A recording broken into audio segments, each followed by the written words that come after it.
Uh, Good evening, ladies and gentlemen. My name is James Nyangweso.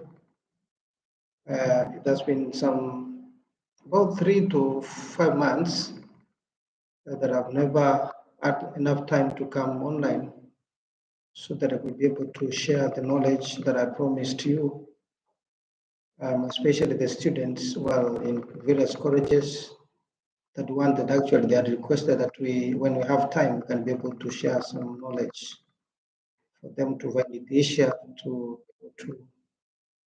to continue with studies, especially those doing BCom, and also those doing their masters, especially in Master of Business Administration. I'm an expert of governance, but my training is human resource and strategic management. I've been thoroughly trained in various institutions, more especially JQuat. That is where I've spent over 10 years studying, and currently I am, finished my coursework in MBA, and I'm soon studying my PhD in the International States University, Nairobi. So today, I was requested by some students from Jomo Kenyatta that I give some general guidance on operant conditioning. This is normally required in BCom. I want to give a course outline, and this will be business communication. And the topic I want us to see is the operant conditioning, more especially is a subject in organizational behavior. We are going to take about 30 minutes to just remind ourselves. I'm only giving 30%. We are supposed to look for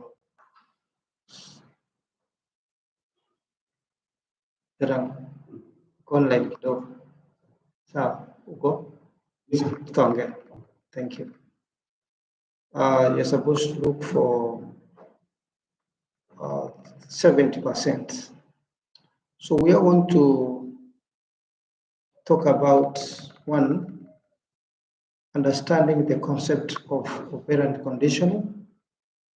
Two, we are going to learn about B and F Skinner's contributions in this operant conditioning.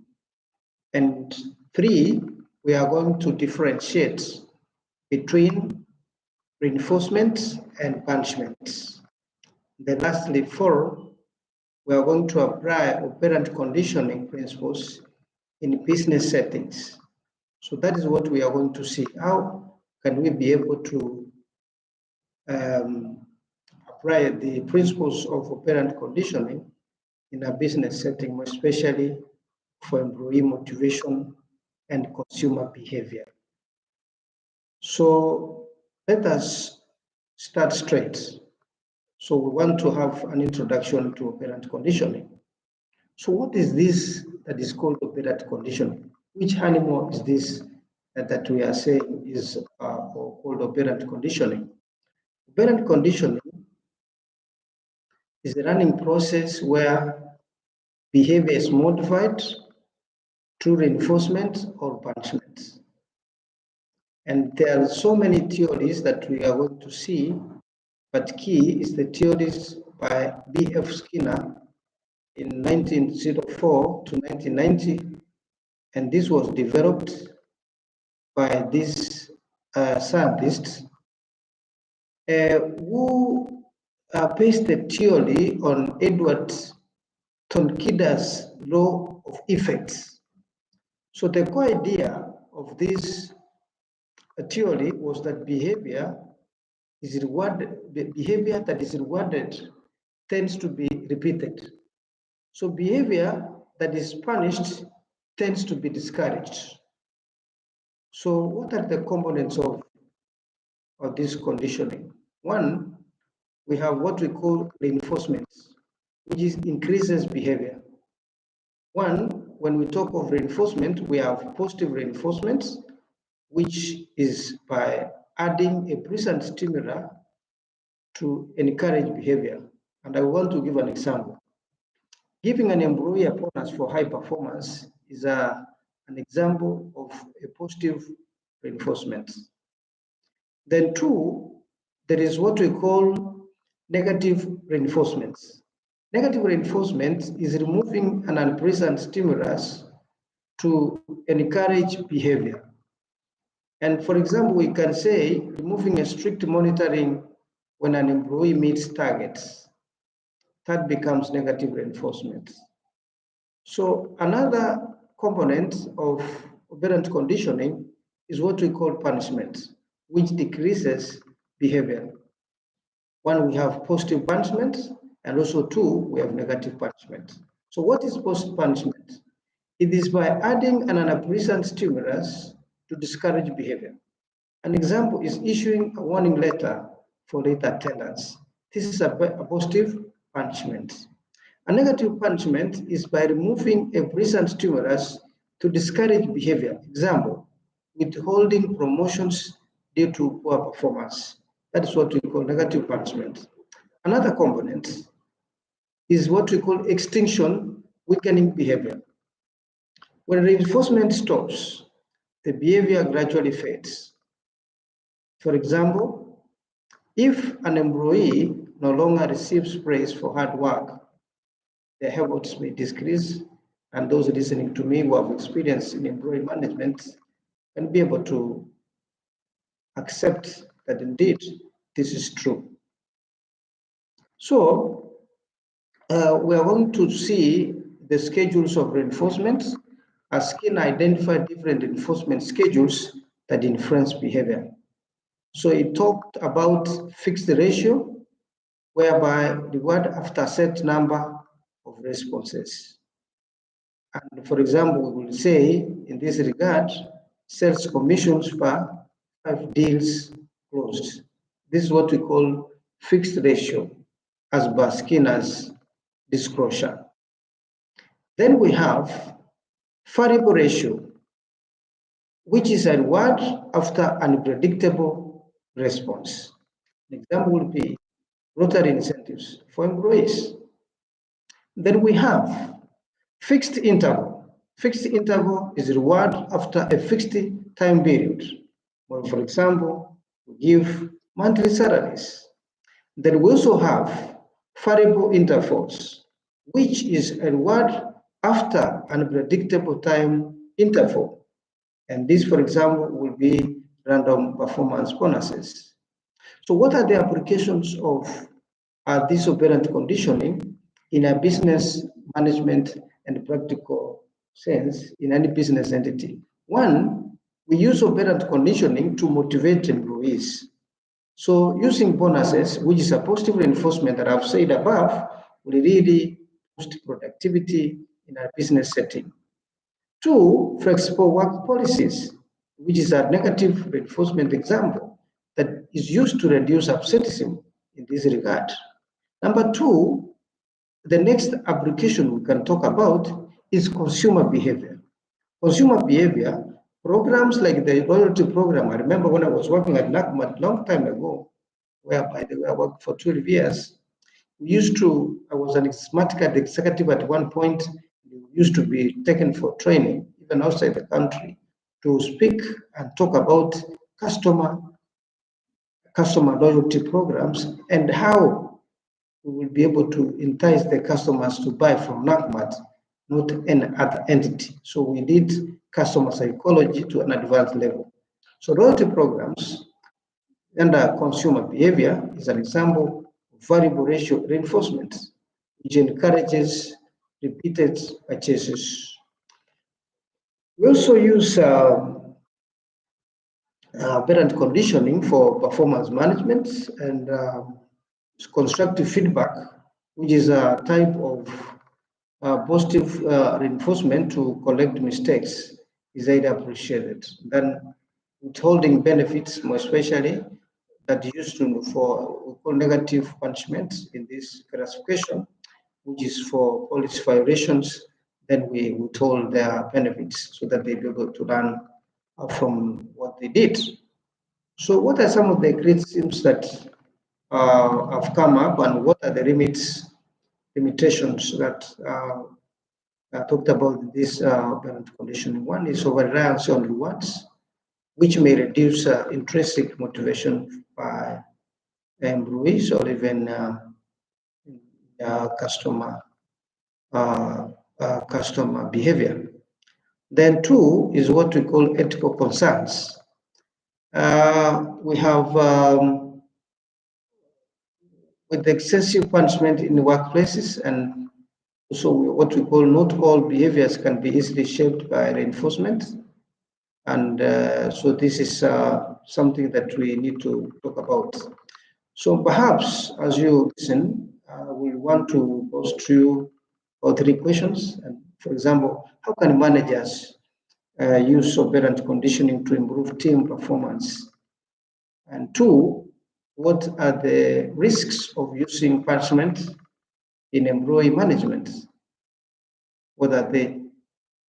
And three will be compare fixed ratio and variable ratio reinforcement in marketing strategies.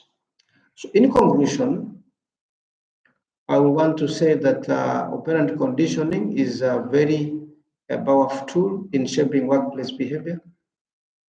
And by strategically using reinforcements and punishments, businesses can enhance productivity, improve employee engagement, and influence consumer decisions. So you want to be like me, you want to be somebody who is an avid reader, is that you need to go and research more on this. And one of the books I recommend is the Skinner BF 1938, entitled The Behavior of Organisms. And two, there is also a book by Ruthans F 2011, entitled The Organizational Behavior. So this is what I had for today. Maybe, I don't know if I have some time. I want anyone who had with a comment, you can give us under the comments in this description, so that at least I can be able to be on standby to answer your questions. So I want you to give me your questions, as I would be happy to respond to them. So you're most welcome. I'm waiting for them. Then I will, if I don't see any questions, I will summarize and finish up until next time.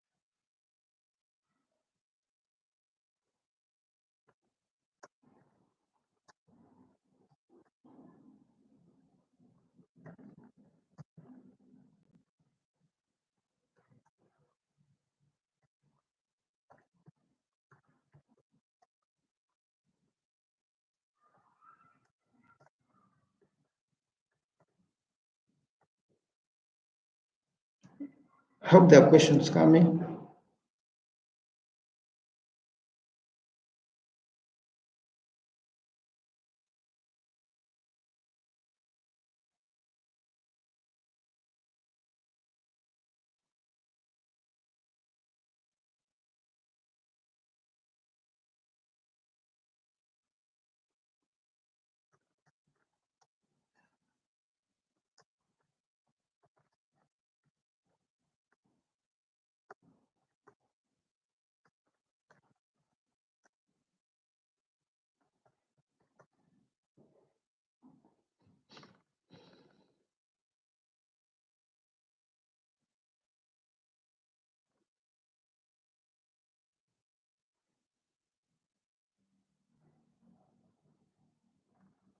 Okay, because I've not seen any question or any further clarification, let me sum up on another conditioning that we call classical conditioning.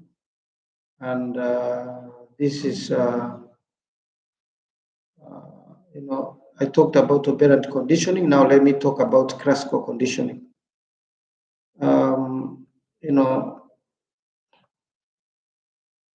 It's good that once you understand this, you will be able to be somebody who is very knowledgeable in this behavior. So, behavior psychology explains how humans and animals run through experience. So, two major theories that account for this are one, classical conditioning that was proponent by Pavlov, which is running by association, and the one I discussed earlier, which is operant conditioning, which is proposed by Skinner, which is running by consequences. So these are two, and they shape human behavior, and this explains why humans and animals run through various experiences. So today, you will appreciate that I have given a summary of Skinner's work on operant conditioning. And because of time, I've decided to also take you through the classical conditioning. So this was a key experiment done by Ivan in 1897.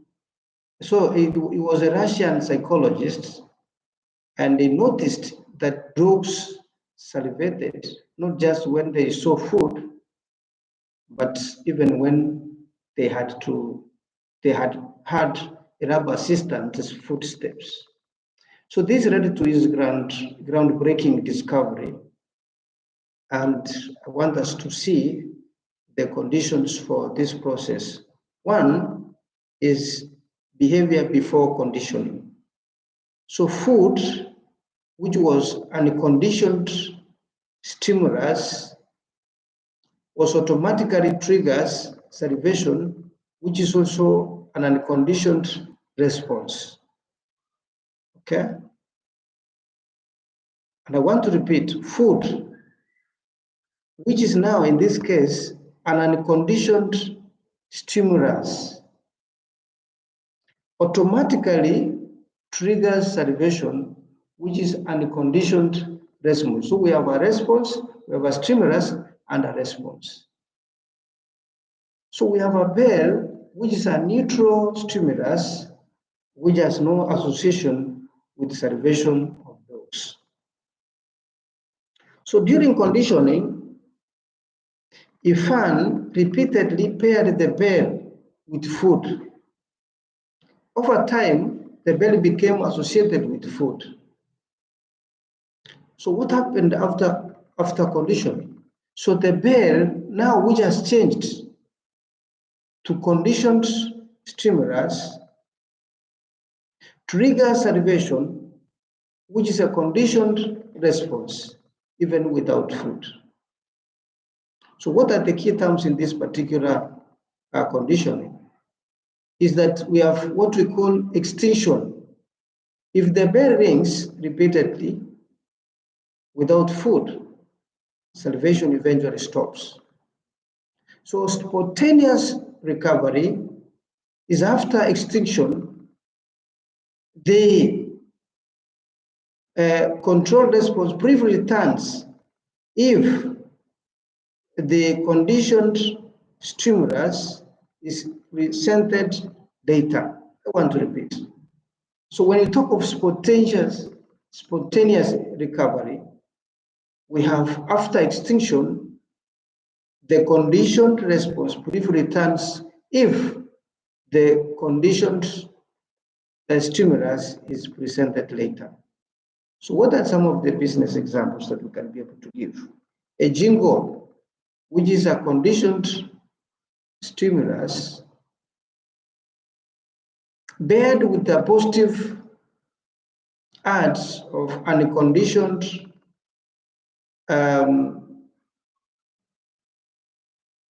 stimulus, makes the customer feel happy which is a conditioned response when they hear it. So operant conditioning, Skinner's actions have consequences. While Buffalo studies, in fact, reflects B.F. Skinner, showed how behavior is shaped by reward and punishments, Skinner box experience a rat presses a lever. If food arrives, positive reinforcement presses it again. If shock stops, then it becomes a negative reinforcement. Depressing increases. If shocks alive, which is a level of punishment, the presses decreases. So what are the core principles in this? Reinforcement strengthens behavior. When it's positive, you had a reward, e.g. bonus for sales. When it's negative, people have been sleeping around and doing some shoddy jobs, you remove the unpleasant stimulus, e.g. no more micromanagement after meeting targets. So what about punishment? Weakening behavior, positive add penalty, e.g. warning letter. The negative removal what, e.g. withholding promotion. So we can go on and on and on to talk about these things. But then what are we talking about? The body theories remain vital in psychology and business. So therefore, understanding them helps design better training, marketing, and motivation strategies. So next class, I will try to take you through what we call social learning theory by Bandura. Then we will see how we run about observing others. Thank you so much. My name is James Chege Nyangweso. Asante San. And I will not end this clip by, just like another person. I will wish to request you to subscribe to my channel because, life is very difficult when, we have education and you want to empower everybody. It is good that people also support. I'm really requesting that you support me and you support my channel. And I will be motivated to give you more content next time. And I will see the sky will be the limit. So thank you. Hasta la vista. Asante.